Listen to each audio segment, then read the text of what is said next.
Words are about to be spoken here on the Extreme Life of Matt Hardy, presented to you exclusively by Podcast Heat, wherever you get your podcast. I, of course, am Jon Alba, joined every single week, as I am, by the man of the hour, Mr. Matt Hardy. Matt, what's going on tonight, man? We're taping this late on Wednesday night here. It's a post-Dynamite edition of Extreme Life, if you will.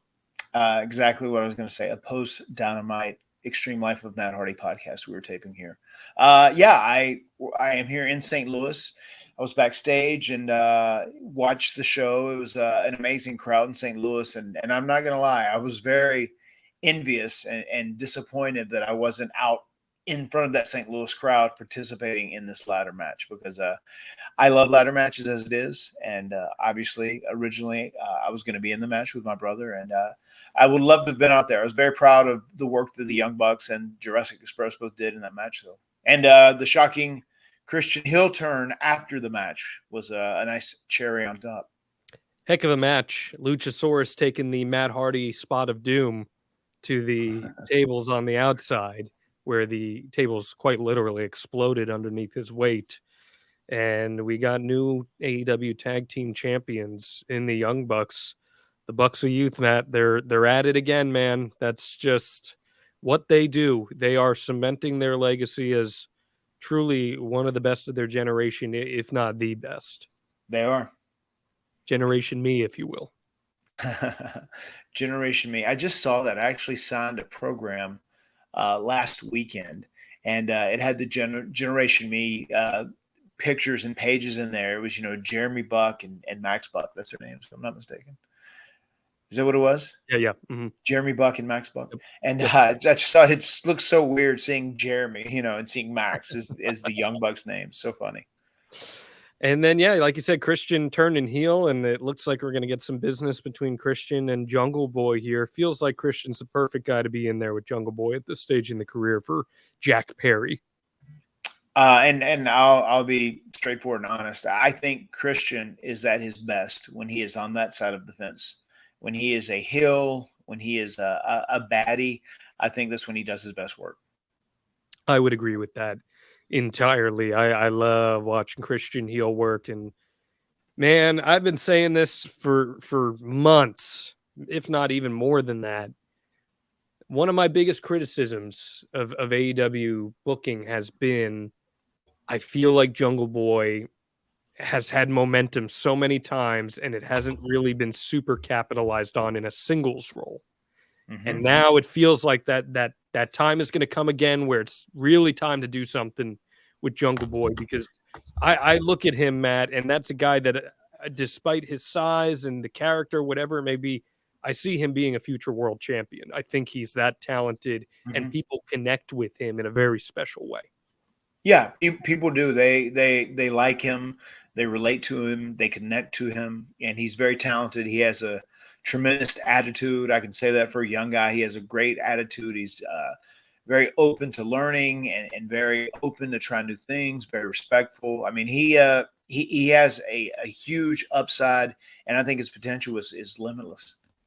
I would agree with that entirely. So I'm excited to see what comes of that program with him. But yeah, man, a pivot of sorts, obviously, with everything that happened there on Dynamite, given the events of this week. And I want to say up front here, Matt Hardy, and tell this to everyone. I gave you the option a couple days ago. I said, man, we were supposed to do an episode about TNA this week. We were going to do an episode on you and Jeff reuniting in TNA in 2014 and take a look at that with the Wolves and do a deep dive. And I was actually really looking forward to that.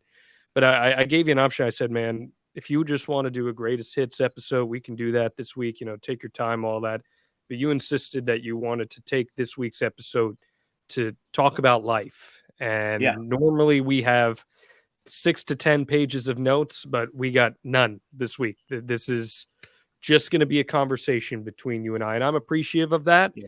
And I've gotten dozens of messages, and let me say, Matt, that you are so loved by so many people and so many fans, myself included, and we are just we're all thinking of you and your family this week, and I know it's been trying for you, but we all love you, man. Thank you. And I love you guys. In total, I have received so many fantastic texts and just different social media messages from so many different people, and there's been so much love and support just aimed towards me, and my role in this whole scenario, and just people who've been very sympathetic and very apologetic, and have shown so much wonderful love and support towards me, and I am very grateful for that. Apologize about that if that noise came through. We're wheeling and dealing here in the wrestling It's all business. right, man. We got It's people. that reality. Big money John has got the check-ins there. But yeah, man, we love you so much, Matt, and I'm just so overwhelmed by seeing some of the outpouring, and I know there's a lot of polarizing elements to everything that Sure. has happened, and I want to give you the floor and take this conversation that we're going to have tonight wherever you want to take it. And so the floor is yours. What's on your mind right now, Matt Hardy? What's going through your head?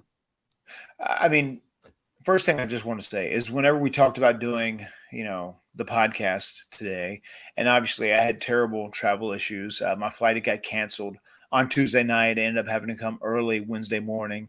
The only real upside to me is that I got to go home and jump in the bed and cuddle up with my boys for 4.5, 5 hours, which was nice. But then I was up early and off to Charlotte to catch a flight to St. Louis just to be out here. I need to be here, and I just need to talk to people and just let everybody know that I am good. And I think that whenever we talked about this episode, as I was saying before, it just didn't feel like another episode to talk about wrestling. Like this feels bigger than wrestling. Like, just my mentality over the last couple of days has just been like so serious. And so I have so deeply been thinking about life and the processes and life's journeys of successes and failures and ups and downs and peaks and valleys. And, especially with what happened to my brother this week, which I will go ahead and say right here for everyone. I'm not going to go into that scenario because it's an ongoing situation. There's a lot of legal aspects behind it, so I'm not going to address that. But I mean, I almost want to sit back and have a conversation about mental health and addiction, and just how it is something that is ran rampant in the pro wrestling business, especially in the past. The culture has gotten much better, and mental health is a word that you wouldn't even hear 20 years ago. Hell, probably 10 years ago in pro wrestling. But now it is something that is actually listened to, and it is something that is acknowledged, and something we want to take care of people about. And with that same thing being said, you have to be of a strong mentality just in life in general, I think. And even when you ask me about doing, if I just want to do a greatest hits, or, we play some clips from old episodes, whatever. I mean, I felt this was a good opportunity for me to come here and almost vent. It's almost cathartic for me in some ways just to talk about some of these things, because I know there's so many people out there that have these same issues, that are having these same struggles. And if there's someone out there that is listening to this podcast, John, and some of our banter or some of our conversations can help them, or maybe put them on a better path, or maybe go like, wow, I'm not alone. There are other people that have had these same struggles that I have. That is all I'm really concerned about in this episode today. I mean, both of these issues, like the overwhelming mentality of how tough pro wrestling is, especially with the travel schedule and the physical abuse to your body, is something that does create mental health issues. And then obviously the pain that guys are in is something that has created addiction issues. And fortunately, the culture has gotten better, and we have started taking better care of men and women in general going forward. But those are the things I would really like to get into today, John, if you're up for talking about that. I would absolutely love to. love to utilize any platform that I do have to talk about mental health awareness. That's something that is very near and dear to me, and I've Yes. got no issues being transparent about that. So if that's something you would like to get into as well, I'm more than happy to. As far as everything that did transpire, again, we asked people to be understanding here that because of the current legal situation, that's the specifics of any of that. That's not something we're going to be taking a deep dive into tonight here on this episode of The Extreme Life of Matt Hardy. What I will say as far as Jeff Hardy goes, Matt, is that a lot of people love and care about Jeff too, and a lot of people do. And there are a lot of people who are rooting for him to get through this in Mhm. whatever way, whatever avenue that ultimately ends up being. And regardless of whether he's one day teaming with you in a ring again, or if he's just going home to his family, Right. whatever that may be, everyone wants him to be in the best position possible. Yes. I mean, And this whole week and this whole discussion about my brother is much bigger than pro wrestling. I mean, this is a point where, all I'm concerned about is Jeff's health and his well being, and I just want him in a good, safe place, and that's all I'm concerned about. And whatever it is going to take for him to get there is what I want for him. And I was very saddened, and the actual word that I said was, it was very disheartening, the events that happened. But I support my brother 100%, and I'm going to pull for him, and I'm going to give him as much support as I can to help him be as healthy and as well as he can possibly be. yeah, and we saw the statement from Tony Khan with suspended without pay, but he is going to be pursuing treatment, Mm-hmm. which is great. And Tony put Yeah. out the call for action as well for anybody who may be dealing with any addiction issues of their own to go ahead and try to get themselves some help. And I'm really looking forward to diving into your head on this because so many people know family, friends who have dealt with some form of addiction, whatever the addiction may be. Right. And this is a conversation I actually had with you and Jeff in my car one day. Everyone Mm-hmm. heals in different ways. Everybody processes things in different ways. Some Yes. people need 24/7 watch. Others, when other people are watching them, that's when they go to those bad places.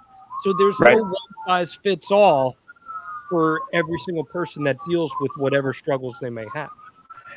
And that's one thing I feel like I've really learned and accepted in life, that there are no formulas for human beings. Everyone is different. There's no two human beings that are really going to have the same formula or the same game plan that is going to work specifically for them. I mean, it's really like a filling out process. And that certainly goes with like mental health issues and addiction issues. I know that I have tried so many different forms. I'll be transparent. Okay, so the last 3 years of my life specifically, Right. I had a couple really traumatic breakups, relationship breakups. Right. Coupling that with working in an industry, TV news, that I felt like I was in an abusive relationship with, working 14 hours a day, 6 days a week, some nights, dealing with some of the craziness that comes with social media and reporting on some really heavy stuff, all while being made to feel like you had no value. I really went to a very bad place. And even recently, in the last month, I found myself in a really bad place. And I've tried different forms of therapy. I have tried psychics. I've tried different forms of CBD, cannabis, everything. Right. And what I have found works for me is music therapy. I love my Bruce Springsteen. I love the Menzingers, Gaslight Anthem, because I hear lyrics and I hear that other people have experienced things similar to me. And that's when I go to my place and I'm like, I'm going to try to find some healing here. And that's how I cope. And I recently tried that and it wasn't working. And I put myself in some general outpatient treatment. Um, and it was one of the hardest things I've ever had to do for myself, but I'm really proud of myself that I did it. I'm proud of you too, brother, for doing that. I appreciate that. And That's a huge part of the battle, is being able to be aware that you have to address something, because that's one of the toughest challenges I feel like that lies in front of so many people. Realizing like that they have an issue, or acknowledging that you have a weakness, or a flaw, and going forward to address that. That's one of the biggest battles. yeah. The form of depression that I deal with, and it sounds very irrational, but it's a form where you almost feel like you're failing up. You feel Right. like you're not deserving of the opportunities that you have in front of you. You feel like you're doing really great stuff, but it's not paying off. You feel, and no matter how irrational that may be or may sound, it I've never fought anything like this in my life, Matt. Like I've never it's worse than any physical pain that I've ever had, ever. Wow. And getting treatment and getting help at that level, it takes so much out of you. It takes so much Yeah. out of you. But I keep telling myself, if something happened to me, how would my family feel? If something happened to me, how would my friends feel? And that's why I keep fighting that good fight, you know.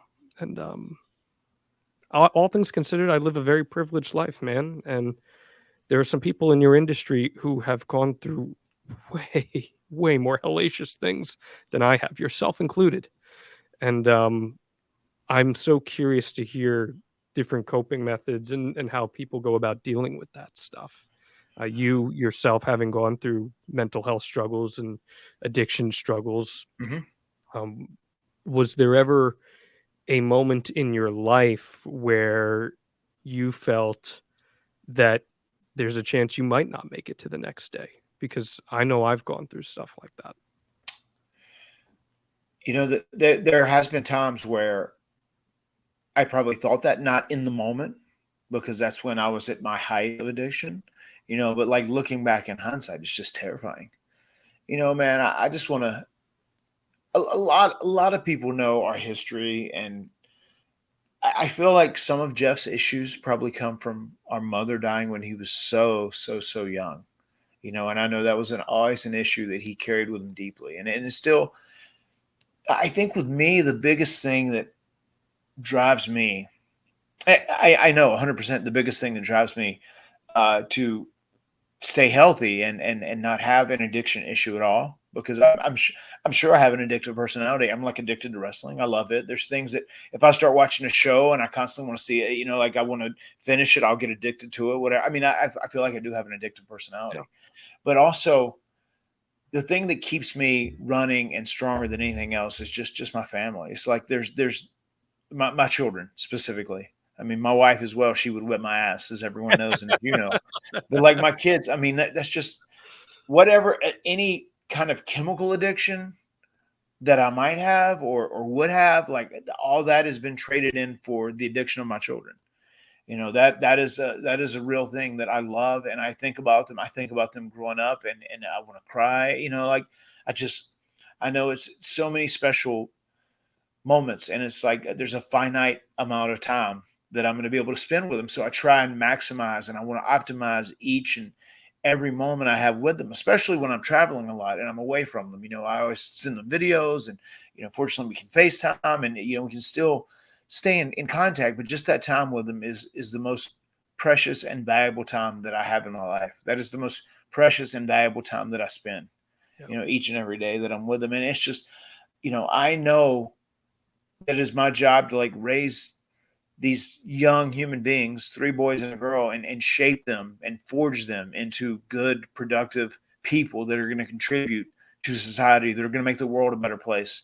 I mean, I know that's what my mom wanted for myself and my brother, and we were on the right path for, the first quarter century of our life, for sure.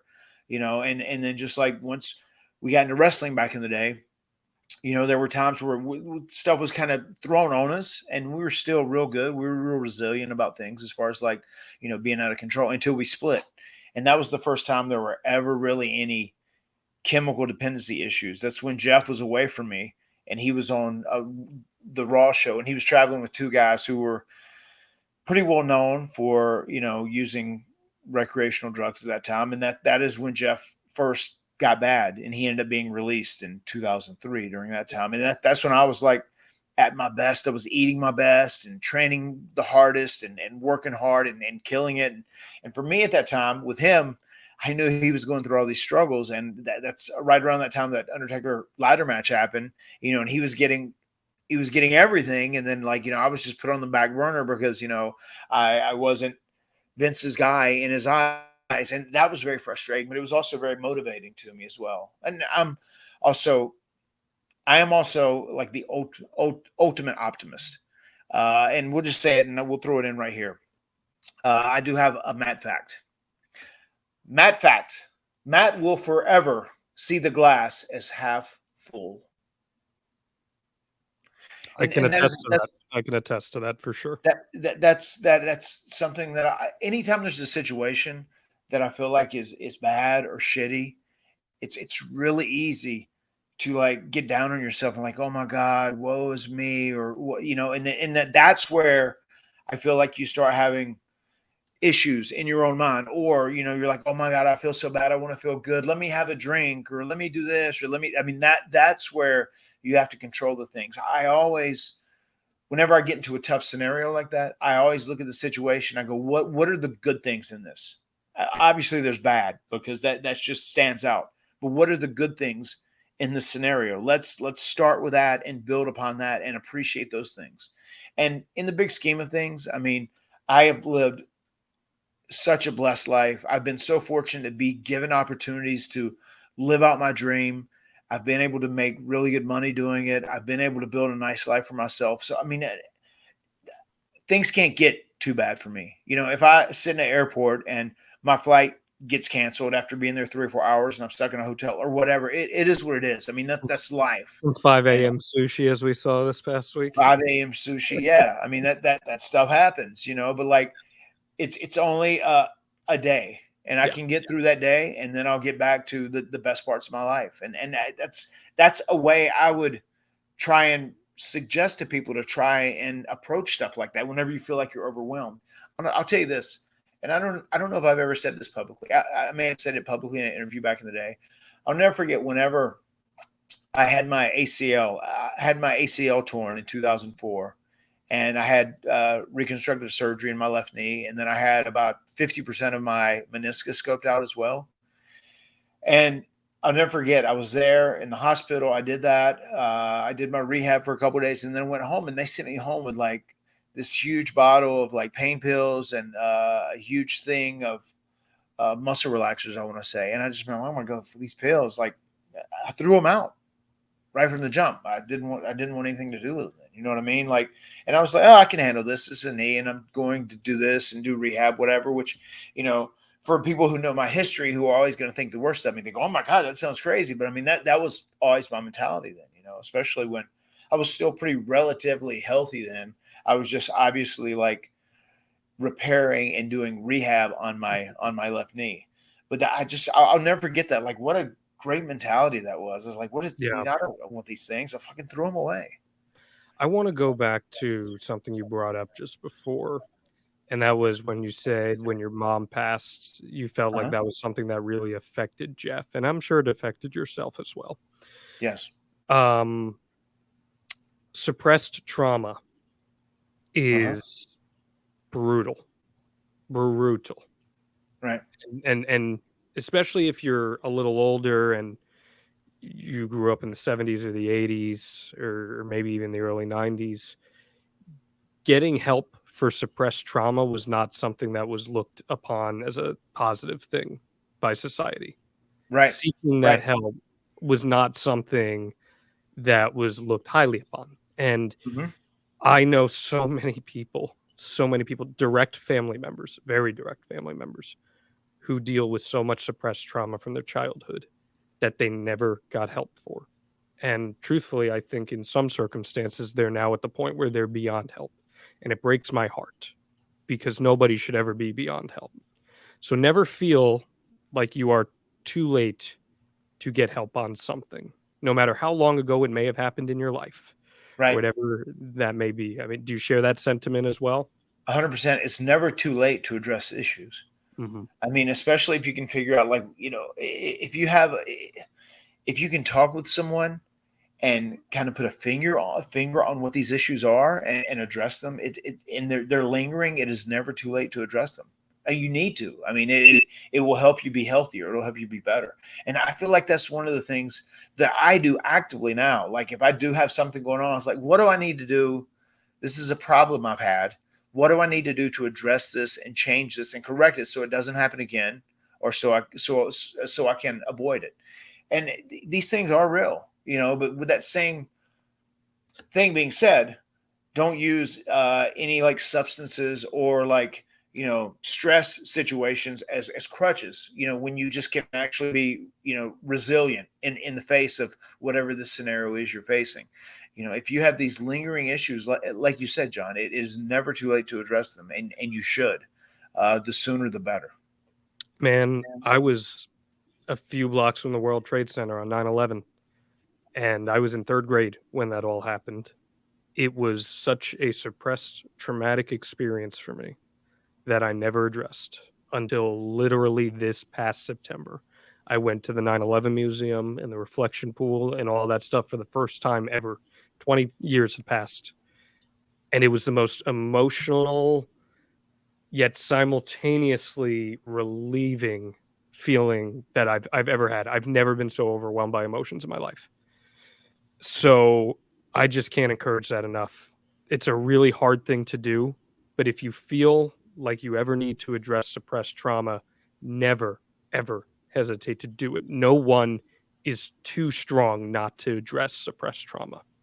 'Cause, man, it can come in so many forms, can it? Like, Certainly. whether it's family or work oriented, maybe you had an abusive boss or an abusive husband or wife. There are so many ways that you can go about addressing help for that. And too, as you were saying there, it's really important to prioritize yourself. You have to take care of yourself. Like, if you feel like you have these issues, you can't say, well, I have these issues, they're what makes me crazy, or they're what makes me bad. That's not the right mentality. Address those issues, and there find a way. Speak with someone, talk to a counselor, talk to someone who's a specialist who can help you address those issues. I'd love to talk with you about support systems because I was thinking Hmm. about this a lot this past weekend, where I've had so many people come to me with their own issues, and meanwhile, I'm like, man, I've barely got my shit together. Like, but Right. I'm gonna be there for you because I love you and I care about you, and I'm gonna do what I can. What are your views on being a support system, whether it's for family, friend, coworker, whatever that may be, and how do you personally handle that? I just think it's very important to let a family or friend, someone you love, someone that you care about. The most important thing is to let you know that they are cared about. I honestly believe that. If you have someone that has an issue, you have to stay on them. You have to be tough. You have to show them tough love. You have to make sure they don't make the mistakes that would lead them into a bad place. And I'm speaking more about addiction here than anything else. But also too, you can't be overwhelming. You do have to let them know their love too, because I feel like a lot of people that have addiction issues, especially in wrestling, they almost get to a point where they're down on themselves too, and they kind of get altered so that they don't feel like that. They want to feel euphoria. They don't want to feel that lack of love they have for themselves. They want to feel something euphoric. And that's when the slippery slope begins at that time. I mean, I'll even go back and apply the wrestling business and even talk about my experience, how I first got into it and how I fell into that trap and allowed myself to, and what I learned from it. I mean, because there was a point in '08, now you're looking at, I'm 16, 17 years into the business, '08, '09, where I'm pretty beat up. And there's mornings where I can't get out of bed in the morning, and a lot of that was like my hips and lower back, whatever. And I'm like crawling, like almost like I'm been in a war, and my legs have been, or had been rendered obsolete. Like I can't use them. And I would like shimmy crawl into the tub and soak in the bath to try and loosen up my lower back and hips. I mean, it was that bad at one point. And I remember speaking to people in the WWE, and I was like, I just have these issues, maybe I can get some time off. I could do this. And they said, well, we'd really like to keep you out there. Like, let's set you up with a doctor's appointment and we'll see what they can do. And basically that was just the doctor's appointment. Said, well, really, we just recommend you not doing this. And if you're still going to do this, like you can take this. This will help with the pain, and this will help with relaxing your muscles. And that was pretty much, what I was given. It's not like a surgical procedure, whatever. It's just obviously you just beat the fuck up, which happens especially when you're on an insane schedule. And then that's where, for me, it began, because I started like very responsibly. I would do this. I would work. I would take my stuff, but then the rigors and the stress that surrounds this industry in general, like being a performer and having to do all this physical stuff and the physical pain on top of, trying to maintain your body and stay in shape, and then deal with the politics that's involved with pro wrestling, especially in a WWE, the politics were, through the roof at this point. And then you get to a point where you go like, oh my God, I'm overwhelmed. And I remember thinking, it's like, I'm fucking overwhelmed. Like, I don't want to I don't want to deal with all this stress.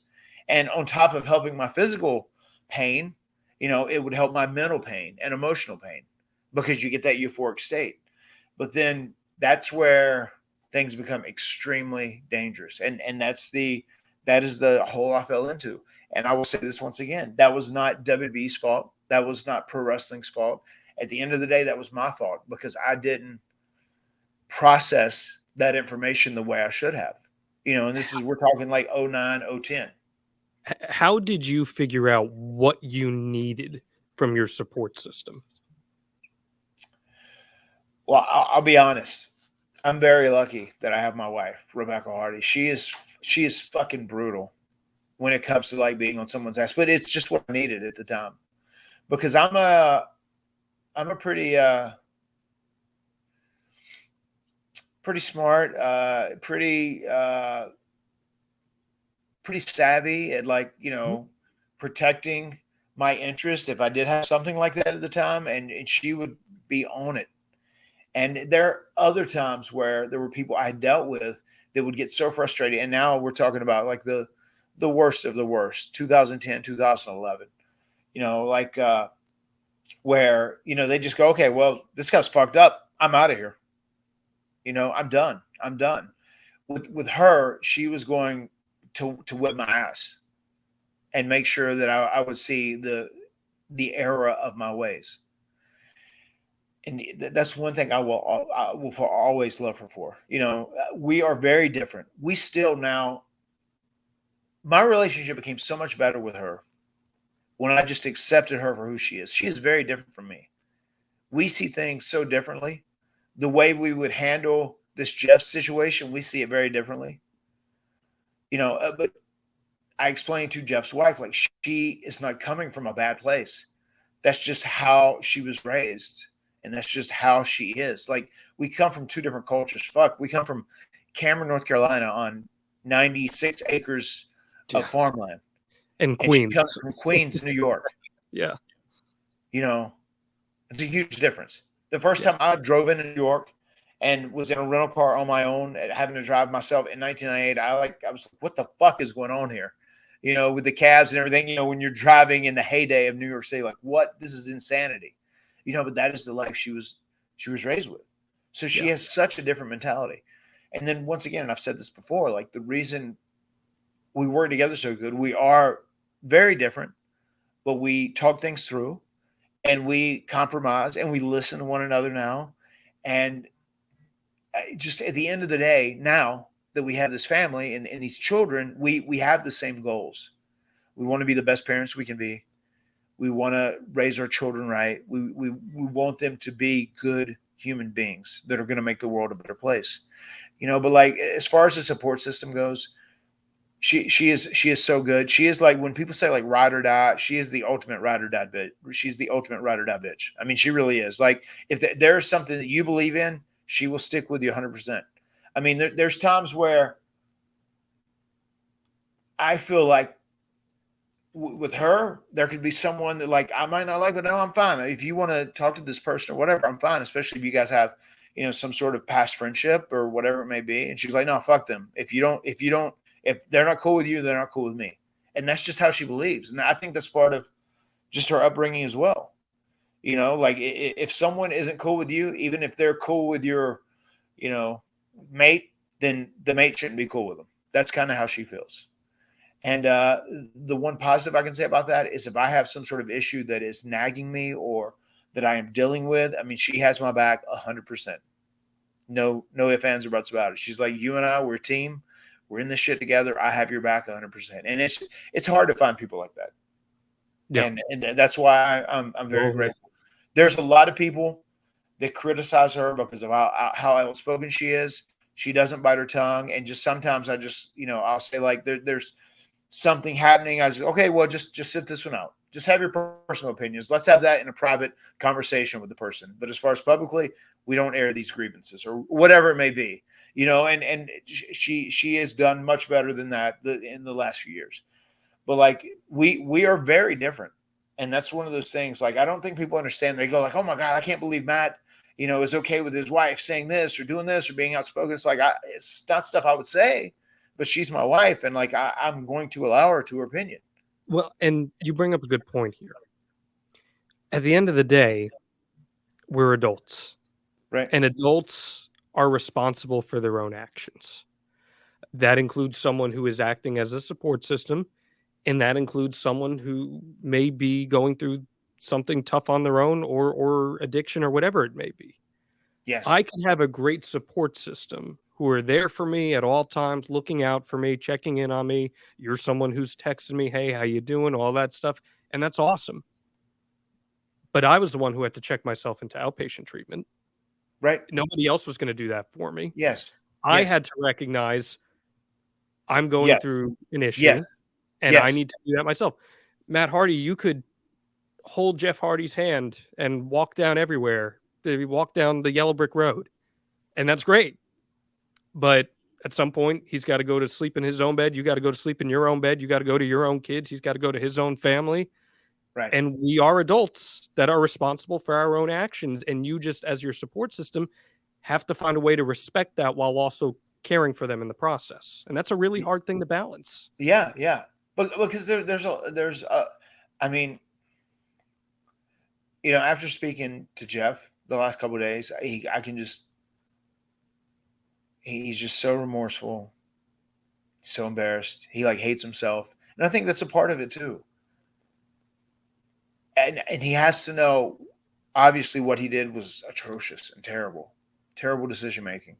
But then also he has to know that people love him. It's very important. And just like you said, at the end of the day, it all comes down to the individual. You have to keep yourself in check. You have to be on top of yourself. You are the only person that can really ensure you're not going to go awry or go in a bad direction, whether it's because of mental issues or because of addiction issues. As you said, you were the one that decided to take care of yourself, and you had to make that call. No one else can really make it for you, because like if you don't decide to do it on your own, then you end up kind of half-assing it, and you don't really get any positivity out of it. You don't get any productivity out of it. And it's not anyone else's right in my opinion, strictly my opinion, it's not anyone else's right to criticize or to cast judgment on how people handle these very personal decisions and deal with these personal relationships. You know Jeff Hardy better than anybody in the world. There's not one Yes. person who knows Jeff Hardy better than you do. Just as there's probably not someone that knows Matt Hardy as well as he does, or maybe Rebby, but you get the point here. Yes. It's nobody else reserves the right to tell you how you should handle something or if you're handling something correctly. Just as I would not go up to somebody and say, you're not doing that correctly. Everyone deals with trauma. Everyone deals with these personal issues in their very own distinct way. And we can only try our best to set one another up for success, but ultimately it is on the individual Yes. to will themselves to success. Yeah, exactly. I'm even going to talk about my evolution from my, I guess in theory, second WWE run into my third. You know, as I'd said there, when the stress of the job, especially when Jeff had left and Jeff got in trouble, and then I feel like a lot of it was kind of taken out on me, which may or may not have been true. That could just be me using that as an excuse. But that's how I felt in those moments. And then I remember, like, well, when the stress of the job was overwhelming, okay, well, here we go. And that's how it starts. That's how you become addicted to something. And then your body physically craves it and needs it to, like, function normally.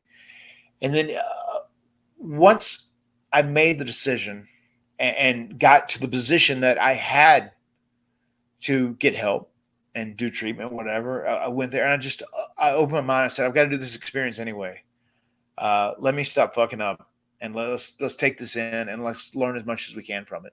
And I did. And I really committed to it. And that's what I need Jeff to do now. You know, I mean, he'd been so good, but it's just a scary reminder of how it doesn't take long to just fall right back into stuff. You said to me, and I'm going to take this part so you don't have to say anything here, but you would say to me all the time as we were starting the show, you're like, man, after everything that happened, Jeff is in such a good place. He's killing it right now. Yeah. He's in the best mental capacity he's been in years.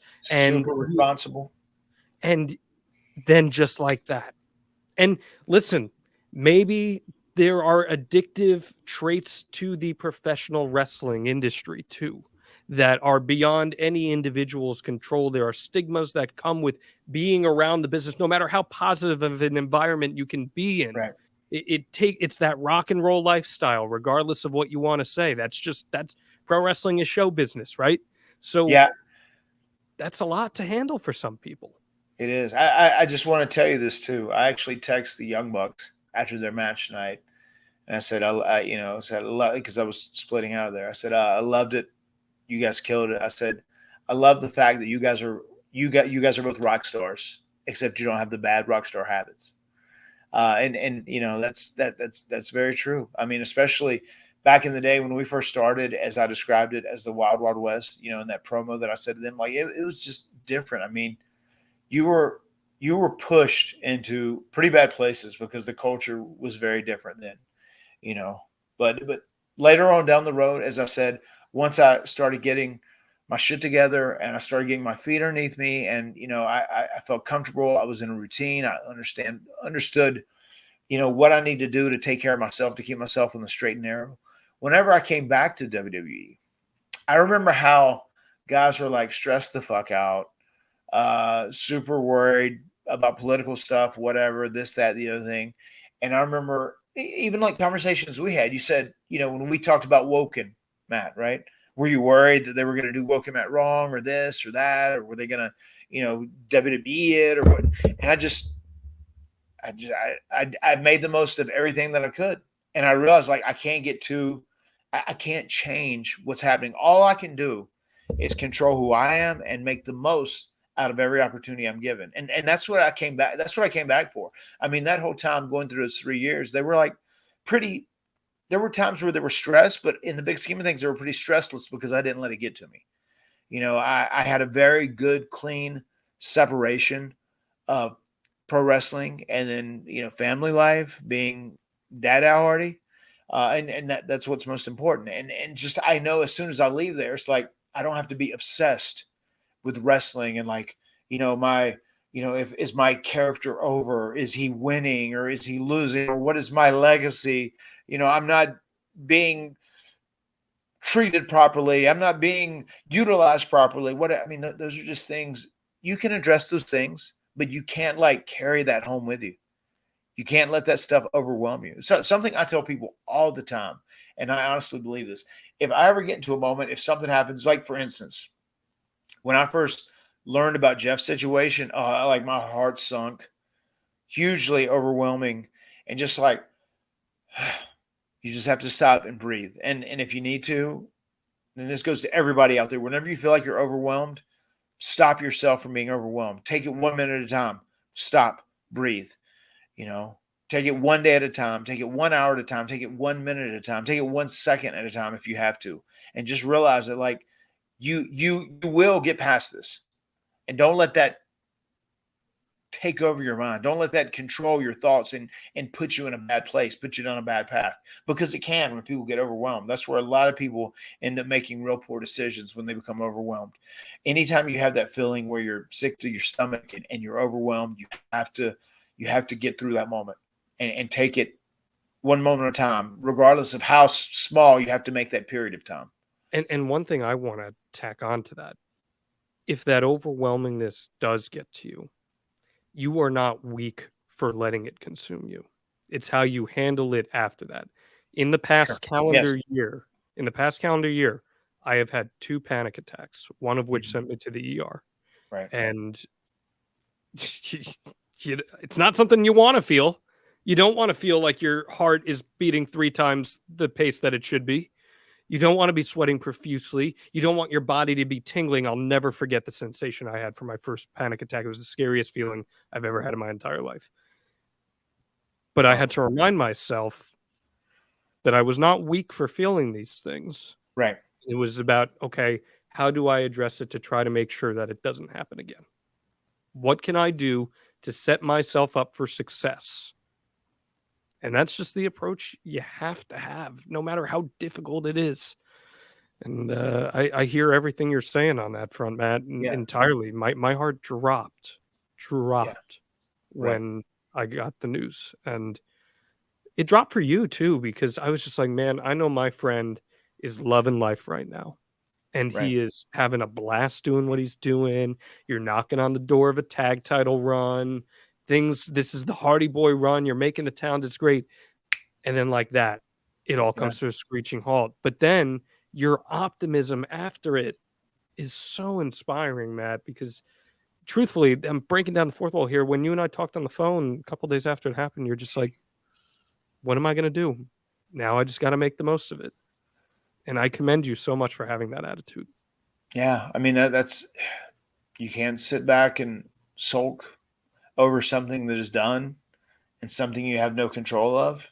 You just really have to make the most, and you have to keep moving forward. You have to keep your chin up and keep moving forward.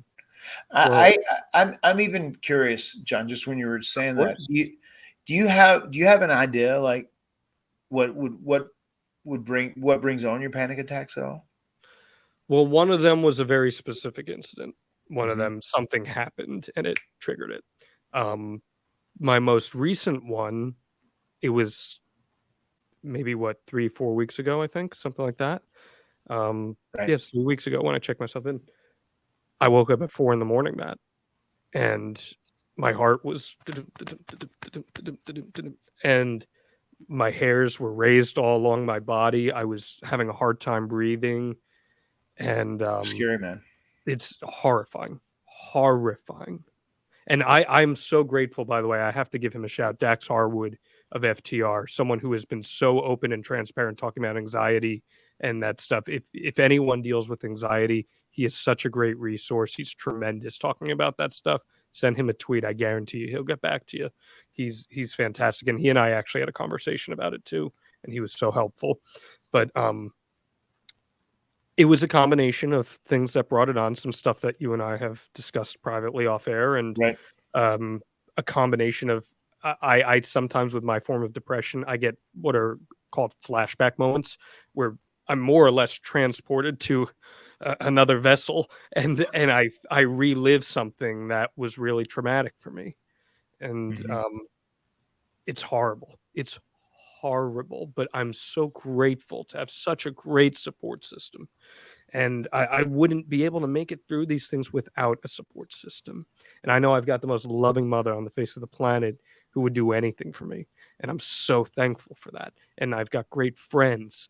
And I got people like you who are always checking in. And I'm so grateful for that. And not everybody is as fortunate as me. And I recognize that. And I'm grateful because of that. So, yeah, man. That's fantastic that you do, and I do as well. I am very grateful to have just a great circle of friends and family that are super positive Yeah. and really look at everything to me and for me in my best interest. You got to see Devon this weekend. That must have been nice. Yeah, it was fun to see. It was fun to see Devon for sure, and just chat with him, interact, and just kind of hear his story. He's health wise, he's doing He's pretty hanging in good, there. much That's better, good. which was a very nice thing to hear. You know, because it's always sad, man. As you know, you see guys that you've worked with as they get older and they have health issues, or you know, they're somewhat debilitated, whatever it may be. And it was great to see him good and looking healthy and feeling energized. Yeah. Well, talking about being healthy and feeling energized, this is a shoot right here, Matt. You told me recently that Yes, you've been using your AG1s from Athletic Greens. We've been talking about it a lot here on the Extreme Life yeah, of Matt Hardy the past few weeks. I know I started taking AG1 because I was like very much a mental cleansing in addition to physical cleansing, but you started taking it as well and you've noticed a change, and I can't blame you. One scoop of AG1, 75 high quality vitamins, minerals, whole food source superfoods, probiotics, and adaptogens to help start your day right. This special blend of ingredients supports your gut health, your nervous system, your immune system, your energy, recovery, focus, aging, all those things. And the beauty of it is it's lifestyle friendly, whether you eat keto, paleo, vegan, dairy free, or gluten free. It contains less than 1 gram of sugar, no GMOs, no nasty chemicals or artificial anything, while still tasting good. Enlighten Matt Hardy, the fans of the extreme life, about how great this product has been for you, because I know it's helping you maintain your physical health in addition yeah. to your mental health. I can't. When I first I got a box of AG1s, and when I first tried it, it was so much better tasting than I initially expected. It's delicious. It's great, and on top of that, it is so healthy, and it's became part of my daily ritual now. I wake up in the morning, I take my first supplements, I take my pre workout, and I drink my AG1, and that is my morning ritual. And then I go take my ass downstairs and do cardio and either do yoga or do weights, whatever I'm doing on that particular day. And I am so happy to have discovered it, and I'm so glad that they are here with us on the Extreme Life of Matt Hardy, because it's one of those things where this is a reality. You know, in wrestling, they say a shoot. I mean, legitimately, like I love this product and I take it every day. And I think it's delicious. And if you haven't tried it yet, you should try it. AG1s are great. Supporting your physical health is just as important as supporting your mental health. We talk about that all the time Mhm. here, especially with all the stuff you've gone through. And it costs you less than $3 a day. You're investing in your health, and it's cheaper than your cold brew habit. It's cheaper than getting all the different supplements yourself. You're investing in all-in-one nutritional insurance. And right now, it's time to reclaim your health and arm your immune system with convenient daily nutrition. It's just one scoop in a cup of water every day, and that is it. No need for a million different pills and supplements to look out for your health. And to make it easy, Athletic Greens is pairing with us. It's going to give you a free 1 year supply of immune supporting vitamin D and 5 free travel packs with your first purchase. All you have to do, visit athleticgreens.com/Hardy. Again, that is athleticgreens.com/Hardy to take ownership over your health and pick up the ultimate daily nutritional insurance. It will be wonderful. I promise you that. And Matt Hardy endorses that as well. I do.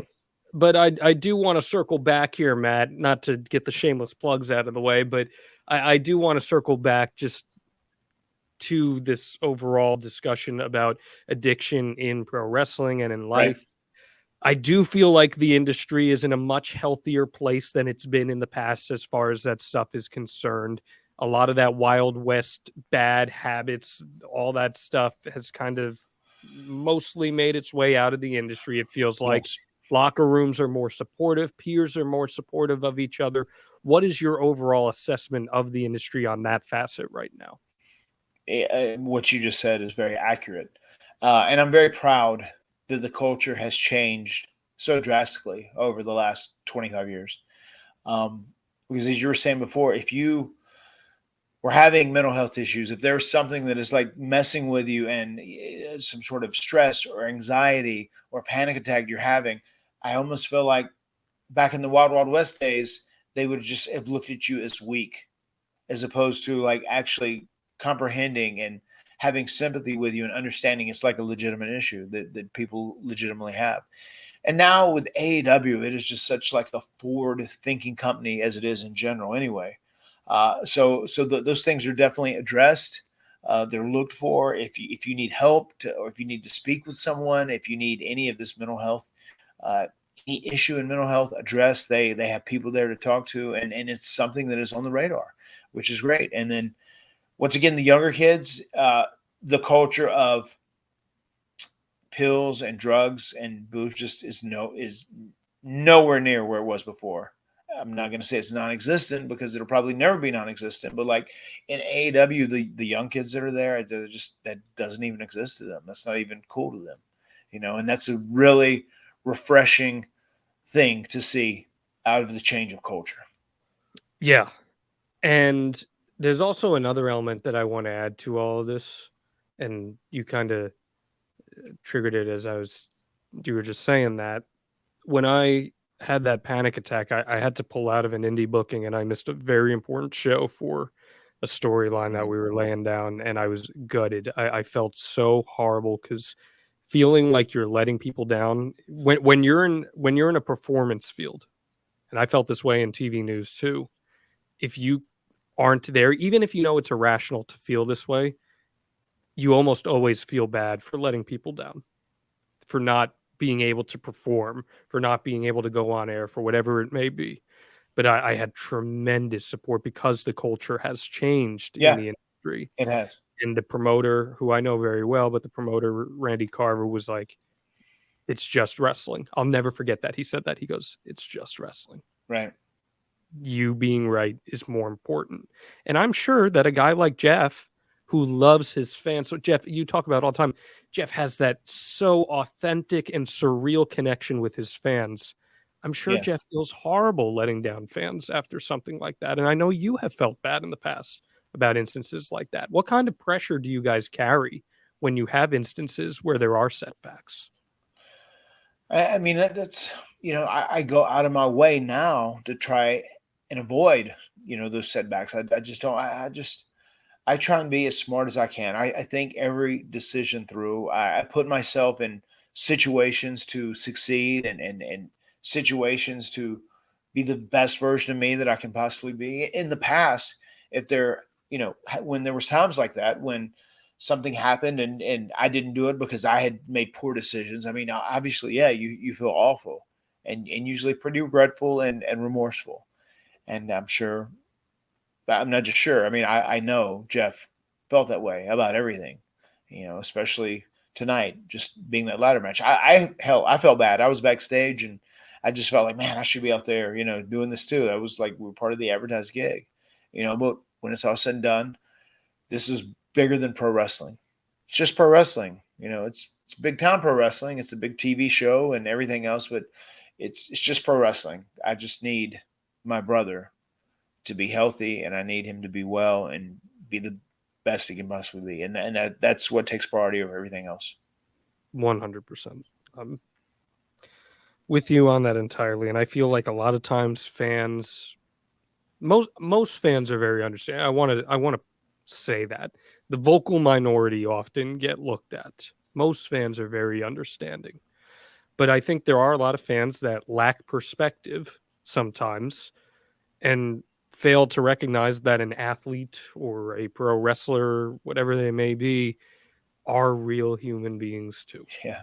are real human beings with real human emotions that, you know, that become sad, or, you know, feel unhappy, or, you know, feel worthless, whatever word you may choose. I mean, a lot of times people just forget the power of their words, you know, and it's funny. I mean, that's one thing that I say all the time. I mean, it is real, but then it isn't real when it comes to social media, because, like, you know, everything you read on there is like someone took the time and sat down and wrote that and sent it out or whatever, unless it is a bot account. But also, these people don't know you. Yeah. They don't understand your scenario. They don't know where you're coming from. Just some of the stuff I got, even reading through that, and I saw, you'd probably saw it. I saw Rebby put out a TikTok video about, you know, said you and Matt are enablers. You know, she went and, like, She told the promoter. documented everything. Yeah. She did, and she was recording it there, uh, and, like, said, "Look, no alcohol comes here, no fans bring alcohol," and that's one of the scariest things about this too, especially if you feel like someone is vulnerable. You know, like, just a wrestling man's like, "Oh my God, you're my guy. Here, let me buy you this alcohol," you know, and she was on that shit, you know, and, like, she gets very offended if she hears that, because she Yeah. she would be the last person you could label as an enabler. You know, Yeah. she's a super bitch, and she will do whatever it takes to, like, shut these instances down. You know, and And that's just that's a further proof, though, Matt, that, like, no matter what you do, ultimately, it is that person's yes, you're jurisdiction. responsible for yourself. You are responsible for yourself. Matt Hardy, if you saw a bottle of whiskey up front, you could have grabbed that thing, but that doesn't mean that someone's not going to get their hands on it at the end of the day. A Sure. person is responsible for themselves at the end of the day. No matter if you're wiping his ass or whatever, Uh-huh. they are responsible for themselves. And man, I'll never forget. I had a really bad mental health episode one time, and I was vulnerable and very public about it. Right. And there was a Reddit thread that was made making fun of me for it. Oh my. I And mean, it was so hurtful. And when someone is struggling, when you just read those things, words carry so much weight sometimes. Even if you know you shouldn't, or you know it's irrational, they right. carry so much weight. So I just Right. ask people to always try to be cognizant of that, even if you aren't coming about addressing something or approaching something with bad intentions. Your words carry meaning. And yeah, some people carry bad intentions with what they post, but Right. everything you say has meaning, and people read these actual sentences that you write out on your keyboard or on your phone, and they may tangibly impact somebody, and they can be hurtful. They really can, and it's one of those things, as you have seen too. The more notoriety or celebrity you get, you know, if you become more of a public figure, I mean, it just becomes more and more and more, you know, and, like, it's unreal. Like, some of the people who just live regular normal lives, you know, just regular human beings, like, if they had to deal with some of the stuff that people would send you or I on social media, or the young bucks on social media, I mean, it would just blow their mind, and it'd be probably pretty hard for them to digest it and comprehend how someone could say something so terrible to them. There was a period of time, Matt, and this is a shoot here, when I was like in the midst of really covering the pandemic, covering pro wrestling in the pandemic as a local sportscaster. Every Mhm. single day, I woke up to some form of a message on Twitter telling me to kill myself.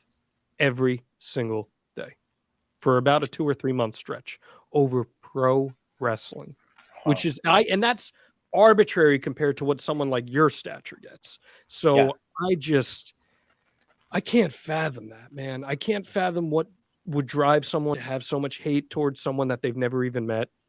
I can't understand that. And thankfully, there are so many more positive voices out there, but it's the negative ones sometimes that are just so loud. Yeah. And it's hard. Yeah. I mean, and it's also a lot of times it's the negatives. It's the negative ones that, if you're scrolling through, they're so upsetting. It's hard to look past them, you know. And and that's also another thing that, as time has gone on, you know, I've definitely learned to overlook those things and just let them go. Because I mean, really, at the end of the day, they don't know you, and they don't know the scenario, so it's not real in that capacity. You know, they are words, but you it's something else I would recommend to everybody else. If you are on Twitter and some stranger, someone that you don't know, that you don't personally know in your real time, real life, you know, is saying insulting, terrible things to you, just it's not real. Like, it's just because they don't know you. I mean, they can't comment, they can't speak and address you accurately because they don't know you at all. So just remember that if you're reading something that someone is trolling you about, that it's not real. It's not a real reflection of life. It's not a real reflection of you too. And just do your best to overlook that and let it go. It's really, really easy to take that to heart and to be offended by it and get upset by it. But just move past it and let it go, because it's not real. It doesn't reflect real life. I'm just a general believer in trying to be a good person towards other people, because you never know what somebody is going through. You never know how they're feeling about themselves. Everybody's going through something. You Mm-hmm. know, as you said, everybody's going through something. You know, at different parts of their life, different parts of their week, whatever it may be. So, yeah, I'm a big fan of that as well. I don't know You if know, I've ever even speak told good you to this. people. I don't know if I've ever even told you this story. I think I told it on the Wiser Wrestling podcast, but back when I was on air in New England, I Uh-huh. was at a grocery store. I was dressed down. I Okay. had a backwards hat on, gym shorts, very un-Jon Alba attire. And Right. I had a random woman come up to me, and she looks at me and she goes, you know, you're much better looking in person because your nose looks like shit on TV. Oh boy. And I was 23 years old. I had a bad nose. I was so self-conscious about my nose that one comment ultimately drove me to get a nose job. I'm very public about this. And it helped my self-confidence about my body. But the idea that it was a catalyst of someone coming up to me in a fairly innocuous activity of grocery shopping Right. and making a comment about my physical appearance, you never reserve the right to say something like that to somebody. And I just always ask people to be respectful of other human beings, because, like you just said, man, people go through stuff and people feel stuff, and Of always be course. kind. Just be kind. It's such an easy thing to do. It is so It easy to doesn't be nice. it doesn't cost anything to be kind. It's not an issue. It's not going to hurt you. No, It's not going to affect you. Just be kind. Human beings should be much more kind to each other in the big scheme of things. You know, it makes me sick how divisive and how rude and how insulting people are to other people now constantly. And it's yeah, become like a way of life, you know, and just be kind, man. yeah. That's something you and I were talking about at like 2 a.m. the other day. And I love listening to you talk, man, because you and I will talk for literally hours just about life. And I Right. love getting an opportunity to talk to you long form about stuff like this. I even feel like being nice to Jose tonight. Jose, you're not the worst thing in the world. You know what? You've got some redeeming qualities. You're even a half decent assistant, Jose. Half decent. Jose, you're okay. I'll give you that. You're Jose, you're okay. You're okay, Jose. That was It's my good deed of the day. there you go. I like it. I like it. But man, I was just gonna say, like, as I've gotten older and as I've matured, and most importantly, I have human beings, individuals, being my children, that are much more important than me. Yeah. It really helps me set my priorities straight. And you know, every decision I make ultimately means to me that I am doing something that would make them proud of me as their father. That's Yeah. every decision I embark on. You know, and I just have to be as smart as I can. I have to be, uh, you know, just you don't always have like a clear path on some decisions. Like maybe it's something that's sticky. It's not like a perfect path that everybody's going to be good with, but you have to choose like the best path. Yeah. And that's one of those things too. And it's just, it's you trying to be, you once again have to be on top of yourself, and you have to be responsible for yourself, and you have to take the first step in whatever it may be. And that includes making the right decision, not making a poor decision. And also, if you need help, don't be afraid to ask for help. As a matter of fact, I would love to, if we can, John, at some point on this, put up the, mental health number, as there's a national one. I would love to put up the Yes. addiction information if someone feels like you need help. And I'll say this first and foremost: if you live every day of your life and there's a chemical substance that you don't think you can go without taking every day because you're not going to function normally, or you're going to be off, or you're not going to be as good as you could be, then you have an issue. And that's when you really need to start addressing this issue and ask someone about it and get help for it. That's the sign. When there's a chemical that controls you more than you control you, you have an issue. Yeah. So please, if you are in your everyday life and there's something that you depend on every day and you have to have it to feel normal, address it, look into it, and look at yourself in the mirror and be very honest with yourself. That's the most important thing. Be very, very honest with yourself, and don't be concerned about what anybody else would think about it. And this even goes if it's like your friends or anybody else. If you are taking care of yourself because you feel like you have an issue, then you're doing the right thing. Yeah. And I want to tell you, Matt, I am so proud of you, on not just myself, but I know I speak on behalf of fans across the world, for dragging yourself out of what you were able to and make the life for yourself that you have. You are an outstanding father. Everyone sees it. Everyone knows how proud of your kids you are and how proud of being a dad you are. Dad Hardy, as you said. Yeah. And you're a great husband, and you are Thank a you. living, breathing testimonial to being able to get through these hardships and get through this stuff. I've told you this on the show. I felt Yeah. betrayed by you, Matt. You were my guy, and I saw you fall so far, and I was like, Right. "This guy, he's doing these scummy things. What has happened to Right. this guy that I loved?" But you pulled yourself out, and I obviously have much more thorough understanding now of life and hardships that we all embark on, and we are so proud of you. We are so proud of Thank you, and you. we are so appreciative of you, Matt Hardy. Genuinely. Thank you, my friend. Absolutely. Um, uh, 100%. that's another thing. If you're out there and you're listening to this, like I went through brutal shit. I am lucky to be alive, and probably if it wasn't for my wife, for Rebby Hardy, I may not be alive.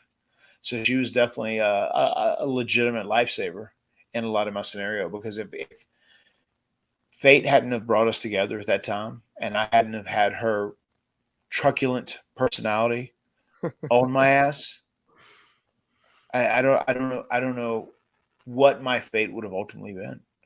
But I Yeah. did, and we got through it, and it became the ultimate life lesson for me. Yeah. Anytime something bad has happened to me in the past, I like take elements from it and try and utilize it as a life lesson. And something I want to tell people out there: if you are stuck in a rut, whatever this rut may be, especially if it's an addiction issue, I just want you to know, I'm telling you, I got through it. And if I got through it, you can get through it.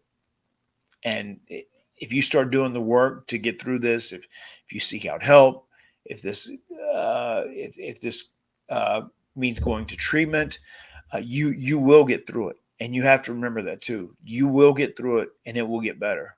And that's even something I say if I'm in a long ass wrestling match and I'm just like tired, if I hadn't slept because of circumstances, just sometimes here you only get a few hours of night of sleep, whatever. You'll get through it. And that's like a mentality that I keep too. I use that all the time. Just like, it's tough. It feels like a struggle.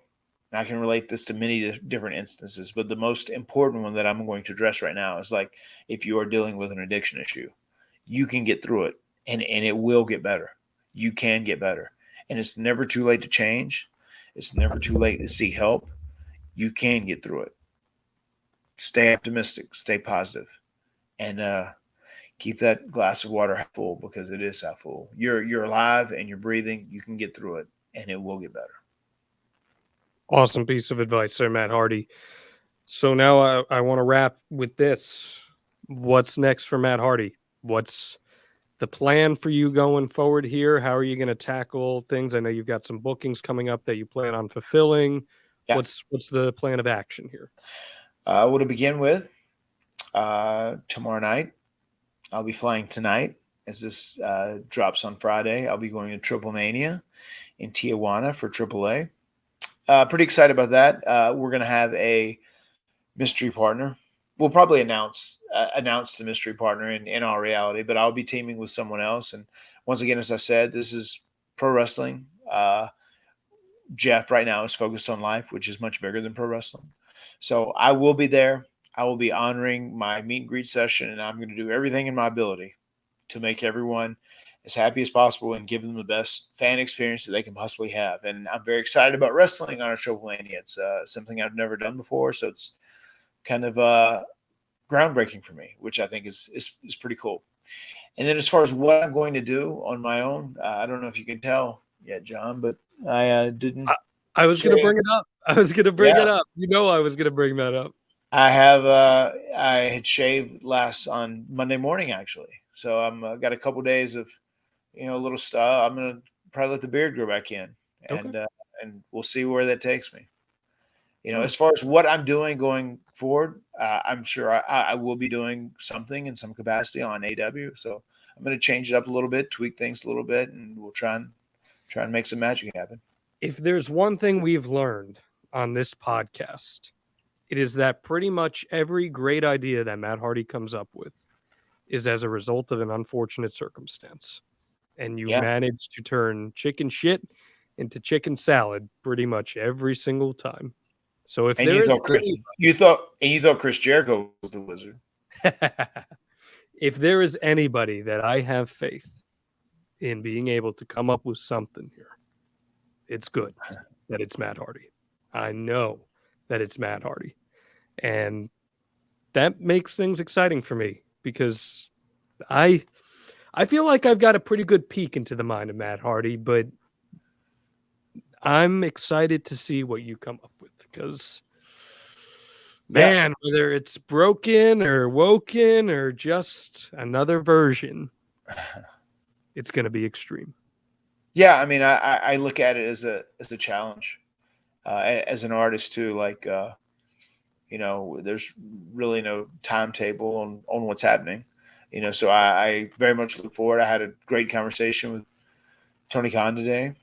I just talked with him a little bit. So we'll see. We've got a few weeks to work on stuff. So I'm just excited for it. Now, I look at it as a challenge, as opposed to looking at everything as a setback, which, obviously it was very, very disappointing and heartbreaking that I'm not going to be teaming with my brothers. We want to have this last great run or whatever, but I'm going to make the most out of whatever opportunity I'm given. And I will be positive and optimistic as always.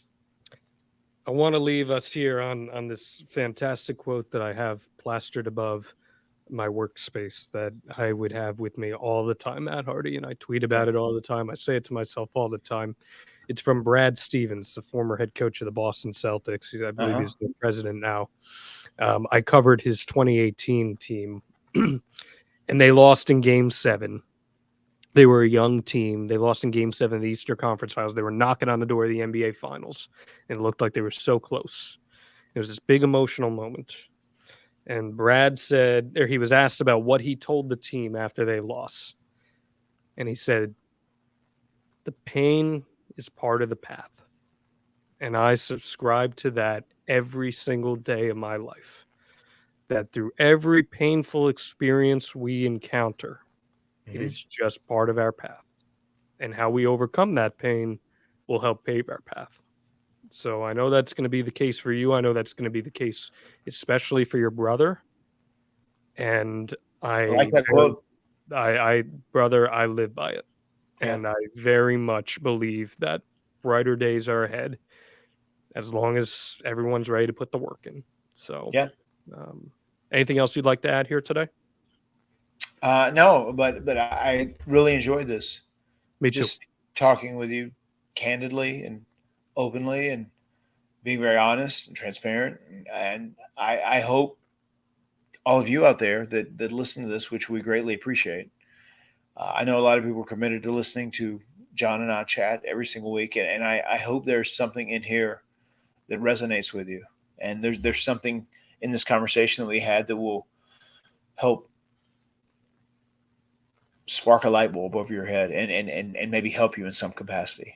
You know, that is what I'm hoping for here, because if there's anything I feel proud of, that I take a lot of pride in, is that, especially when I interact with people, I try and do all that I can. And wrestling fans, I think this is one of the reasons, myself and my brother, for that matter, are both very loved. I try and give them the best experience possible, and I try and rub off some sort of positivity on them. And I hope, through listening to our chat, I hope some of this positivity rubs off on someone out there who might need it at this particular time. Yeah.